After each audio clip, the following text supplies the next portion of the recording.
ஜெய் சத்குருநாதா. பாபா பொதுவா மனுஷங்களுக்கு மட்டும்தான் உதவி பண்றதா நம்ம நிறைய லீலைகள் படிச்சிருக்கோம். சர்வ ஜீவராசிகளுக்கும் அவர் ஹெல்ப் பண்றார். அது எப்படின்றதுக்கான ஒரு லீலை. பாபா வாழ்ற காலத்துல ஒரு பாபாவுடைய நெருங்கின அடியவர் தனக்கு சொந்தமான ஒரு பசுமாட்டை கோமாதாவை ஷீரடி சேத்திரத்துல இருக்கக்கூடிய சிவபெருமானுக்கு நேர்ந்து விட்டுறார். அதாவது அது அவருடையதா இல்லாம பொதுமக்களுடைய பொதுமாடா அது ஆயிட்டு, பொது கோமாதாவா அது ஆயிட்டு. அப்படி பொதுவா அந்த பசுமாட்டை விடும் பொழுது அந்த பசுமாடு திடீர்னு ஒரு வீட்டுக்குள்ள போய் காய வச்சிருக்கிறது எல்லாத்தையும் சாப்பிட்றோம். திடீர்னு ஒரு வீட்டுல பக்கத்துல வயல்ல இருந்தா பயிர் போட்டுதான் பயிரை சாப்பிட்டுடும்.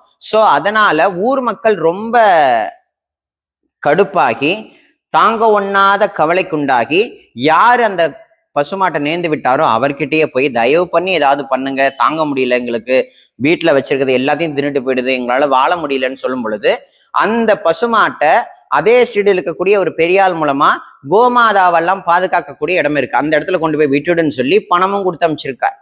அப்படி பணம் கொடுத்து அனுப்பும் பொழுது அந்த நபர் என்ன பண்ணார்னா வெட்டக்கூடிய இடத்துக்கு அமுச்சிட்டார். பசுமாடெல்லாம் வெட்டி விற்கிறாங்களே அந்த இடத்துக்கு அமுச்சிட்டார். அப்படி அனுப்பும் போது யாருக்கும் தெரியாது. நைட்டு அந்த பசுமாட்டுக்கு சொந்தக்காரர் நல்லா தூங்குறார். தூங்கும் பொழுது பாபா கனவுல போய் ஏந்திரி ஏந்திரி, என்ன வெட்ட போறாங்க, என்னை கசாப்பு கடைக்காரன் வீட்டு வாசல நிக்கிறேன், என்ன நீ தான் காப்பாத்தணும், என்னை காப்பாத்துன்னு பாபா பதறாரு.